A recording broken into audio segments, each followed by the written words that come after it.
Bonjour, mon nom est Chloé, je suis femme transgenre. Je m'intéresse particulièrement aux transgenristes. Baby boomer, c'est une chose. C'est une époque différente de celle qu'on vit aujourd'hui parce que les baby boomers, il y a un bon bout de temps, ceux qui sont nés dans les années 50, ce qu'on appelle aujourd'hui transgenre, avec un nom un peu plus scientifique, qui est la dysphorie de genre, ça n'existait pas. D'ailleurs, c'est assez récent, même dans le dictionnaire, le mot transgenre, il doit être dans le dictionnaire, mais ça ne doit pas faire bien longtemps. Maintenant, c'est répertorié, et puis on connaît beaucoup plus maintenant sur le transgenrisme qu'on en connaissait depuis, je dirais, 2-3 ans, c'est assez récent. Alors moi, qu'est-ce que je vais faire dans ce premier vidéo? Je vais vous parler de mon coming out, parce que je trouve que c'est important d'en parler au départ. Il y en a qui sont déjà rendus à une certaine étape dans leur évolution transgenrisme, d'autres non. Ils se posent des questions, se sont posés des questions toute leur vie. Et ils ont une certaine difficulté à vouloir se reconnaître. Mon but, moi, en faisant ces vidéos, c'est vraiment d'aider les gens d'un certain âge. Ça peut être les plus jeunes aussi, là, mais je m'intéresse vraiment à cette catégorie de personnes, là. Alors, moi, je vous donne mon cheminement que j'ai fait. Ça a commencé, je vous dirais, ça fait longtemps là, que je vis un malaise. Je pourrais vous dire que j'en ai parlé à un ami il y a pas loin de 25 ans. C'est un ami qui, lui, a fait des études en sexologie. Pour lui, c'était vraiment le premier à qui j'en ai parlé, là. Et pour lui, c'était comme, ben, vas-y, laisse-toi aller. Il y avait une grande ouverture. Les premières actions que j'ai faites, c'est à peu près il y a une douzaine d'années. J'en ai parlé à mon médecin, parce que j'allais pas très bien dans ma vie, et puis j'étais malheureuse. Et mon médecin, en fait, n'a pas pu faire bien grand-chose, à part que de me faire une consultation en psychiatrie, ce qui était correct dans le temps. Comme je vous dis, c'était pas connu, là. Et je me suis retrouvé en psychiatrie à l'hôpital. Un hôpital universitaire en plus, et ça a comme passé dans le vide. Ça m'a un peu découragé. J'ai dit, je ne vais pas laisser ça comme ça. J'ai fait des recherches sur Internet. Et finalement, j'ai trouvé un psychiatre qui faisait des recherches à ce niveau-là, qui avait rapport à la transsexualité plus, mais déjà il y avait comme une espèce de recherche qui se faisait au niveau de est-ce qu'on peut se sentir homme ou femme dépendant de notre sexe à notre naissance. Alors moi, je me suis retrouvé dans un groupe je dirais en parenthèse, de transsexuels parce que c'était beaucoup de jeunes et gars, filles, c'était voué à l'opération. Et moi, dans ma tête, je n'étais pas rendu là du tout. Je me posais des grandes questions à savoir c'est quoi qui se passe avec moi. Moi, c'est pas parce que je me ferais opérer que je serais plus femme, puis dans ma tête, là, ça ne marchait pas, ça, là, impossible. Fait que j'ai abandonné ça. Mais je suis resté quand même avec plein de questionnements. La façon dont je vivais ça, c'est que je voulais être une femme, j'enviais les femmes. C'était pas drôle. À cette étape-là, j'étais rendu au point où je me disais, si je rencontre quelqu'un, c'est sûr que ça va faire partie de ce que j'ai à dire de moi, à quoi je ressemble, qui je suis. Alors, je commençais déjà à prendre conscience qu'il fallait que je le fasse. C'est une forme de coming out, ça. Ben c'est ça, j'ai une relation à long terme, mais c'est une chose qui a été dite. J'ai voulu en parler à d'autres personnes aussi, mais c'était comme, c'est un fantasme, ou ça tournait autour de ça. Alors, certaines amies étaient un peu au courant de ça aussi, mais j'en parlais pas beaucoup. Ce qui s'est passé à un moment donné, c'est que j'ai rencontré une acupunctrice. C'était comme un nouveau patient, alors elle m'a passé le bilan santé, comme au tout début, le questionnaire et tout et tout. Dans le questionnaire, il y avait qui se passait chez moi, des malaises ou... Ben, en fait, moi, ce que j'ai mentionné, c'est je vis des répétitions, à répétition, des angoisses, des crises de panique. Alors, j'ai eu mon traitement et par la suite, à la fin, elle m'a demandé, elle dit, est-ce que vous savez les raisons pourquoi que vous avez ces malaises? Et tout bonnement, simplement, je me sentais en confiance et je lui ai dit, je pense que je suis né dans un mauvais corps. Et elle m'a dit, ah, je comprends. Oh my God. C'était pour moi un coup de cœur, ça. Quelqu'un me comprenait, là. Et elle m'a dit, je pense que je connais quelqu'un qui pourrait vous aider. Elle m'a référé à un thérapeute qui, lui, s'occupe effectivement d'estime de soi et d'identité de genre. La première fois, j'entendais parler de ça. Alors, ce qui s'est passé, c'est que j'ai consulté ce thérapeute. Et c'était intéressant. J'ai continué aussi par la suite mes traitements en acupuncture et l'acupunctrice m'encourageait à me laisser aller. Et elle trouvait ça beau. Alors moi, ça me donnait beaucoup confiance en moi. Alors pour moi, je dirais que ça, c'est une grosse étape dans mon coming out. Parce que là, je savais que je voulais plus reculer en arrière. Ma relation s'est terminée avec ma conjointe et puis je me suis retrouvé à déménager, mais la vie a fait que je me suis retrouvé en campagne par un concours de circonstances. Déjà à cette étape, j'avais commencé à m'habiller en femme, mais avec du linge de femme, mais qui paraissait pas femme. Des chemises, pantalons, tout. Je me suis débarrassé de mon linge de gars. J'ai vécu comme ça pendant, je dirais, 4-5 mois. Et à un moment donné, je voulais sortir. Puis, mais il n'était pas question de sortir habillé en gars, là. J'ai vu une publicité, là, Sherbrooke, groupe, rencontre LGBT. J'ai dit, je vais appeler, savoir où je pourrais sortir. La personne me répond, il me dit, je lui explique mon point de vue, mon cas.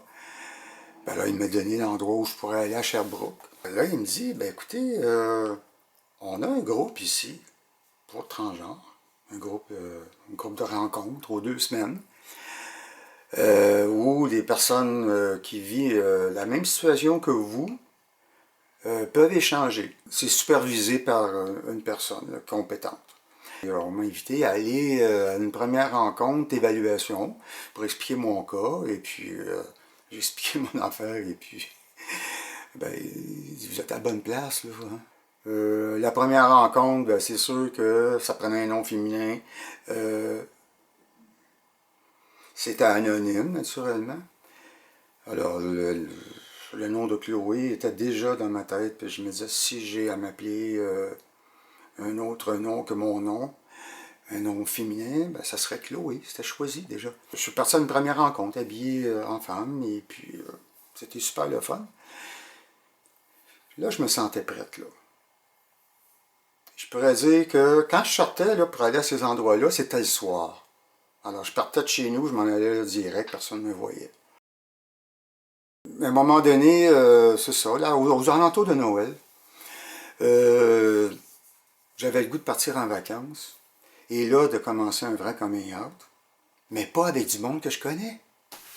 Alors, ce qui est arrivé, c'est que je suis parti, j'étais à Cuba. 2 semaines dans le temps des fêtes, et puis là, ben, je m'habillais en fille, du cutex, et maquillage et tout.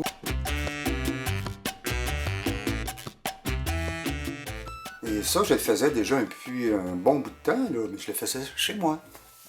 C'était pas facile, mais, my God, que c'était bon, là, c'était comme vraiment, là, je sortais de ma cage, moi, là. J'ai trouvé ça le fun. Ben aimé ça. Ça a fait réagir, ça réagissait, j'étais prête à confronter ça. Je me sentais forte, solide. Et, euh, et là, encore là, un autre step pour me dire, je suis sur la bonne voie. Alors, quand je suis revenu chez moi, ben, j'ai continué comme ça. Moi, je peux vous dire que dans tout ce que j'ai vécu, il y a la confiance que j'ai pris en moi. Je ne peux pas dire retrouver la confiance parce que je ne l'avais pas, cette confiance-là. Il y a quelque chose qui s'est passé, qui a changé. Les choses qui m'ont vraiment aidé, les balises que j'ai eues, c'est qu'il y avait... Je sortais pas beaucoup. Alors, il y a un bar, là, pas très loin d'ici, où ça faisait déjà un bout de temps que j'allais, puis là, j'ai commencé vraiment à m'habiller fille. Les propriétaires, ben, je leur ai confié que j'étais une femme transgenre. Et puis c'était très agréable, les filles, ces deux filles, sympathiques, des jeunes. Et puis c'était le fun parce que je me sentais en confiance avec eux autres. Puis il y a aussi la clientèle qui arrivait, puis c'était correct. J'ai jamais eu de trouble, de problème ou quoi que ce soit. L'autre balise que j'avais, c'est à côté de chez moi, il y a un magasin général, il y a quatre commerces dans le village, mais cet endroit-là a été très bénéfique pour moi. Ça, c'était pour moi vraiment un laboratoire. C'était l'endroit où je pouvais me permettre d'aller me tester. Il y a des fois que je me disais, faut que je sorte là, parce que j'ai besoin de ça, puis aller me montrer, parce que j'avais quelque chose de nouveau que j'avais rajouté, puis de... Et je voyais des réactions, c'est sûr, dans les regards, mais famille très respectueuse. Une autre place où c'était une balise pour moi. À Montréal, je faisais partie d'une chorale. À un moment donné, je suis arrivé avec du vernis, un peu de maquillage. Ou du maquillage, après ça du vernis. Et à chaque semaine, j'ajoutais quelque chose. C'était drôle parce que un soir, j'étais arrivé en jupe. Puis là, tout le monde attendait ça. C'était bien drôle. Comme l'autre place aussi, le magasin, j'appelle ça des laboratoires. C'était pour me tester aussi, là. Je trouvais pas ça facile. C'était difficile, mais en même temps, c'était comme... Je me faisais confiance dans ça. Juste pour vous dire là, que je me suis rendu au spectacle, le spectacle de fin d'année, j'avais l'air d'une femme, là. C'était drôle parce que il y en a qui m'en ont parlé, mais c'était correct. J'étais fier de moi, très très fier.